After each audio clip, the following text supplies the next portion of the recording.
We've been discussing the golden rules of outsourcing contracts, and we will now be discussing the various elements of such outsourcing contracts, starting from the services description.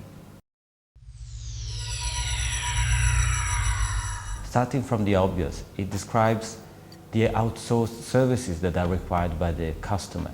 It describes the output, what the customer pays for with its money. By defining the perimeter and the nature of the service, it's fundamental for all other parts of the agreement that are generally included in other schedules, including, for instance, the charges, of course, the migration plan, and the technical solutions. So the services description should be prescriptive of the output. It should not set out the methods to obtain such output. The methods will be included in the technical solutions. It should not set out the performance. The levels of performance will be included in the service levels. So input and method versus output. This might be a little confusing.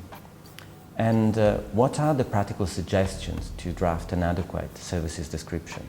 It will of course depend on which side of the table you sit, whether you are sitting on the customers or on the supplier side.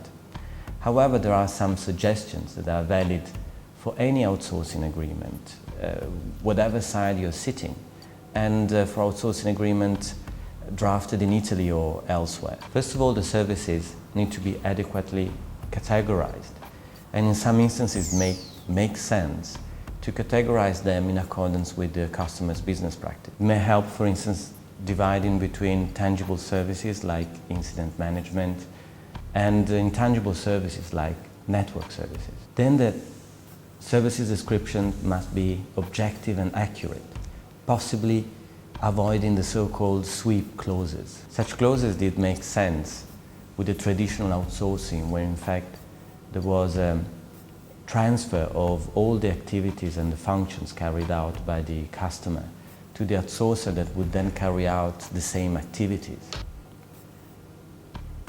This model now is less followed, particularly taking into account the recent trends of cloud services and the recent trend of customers to require outsourcing of selected activities. In some instances, it may be useful to make reference to the past practice, introducing also some mitigating elements, like, for instance, gap analysis to be carried out within a certain period of time after signing the agreement.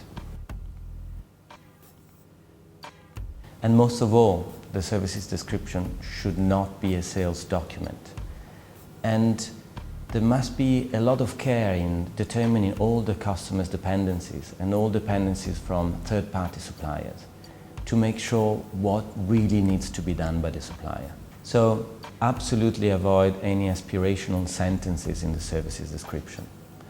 And how well it is drafted, the services description, it depends upon also how the RFP process has been managed.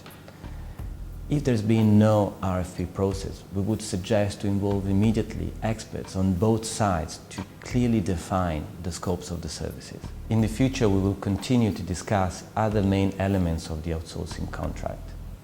In the meantime, do let me know if you want to further discuss some drafting tips. Thank you.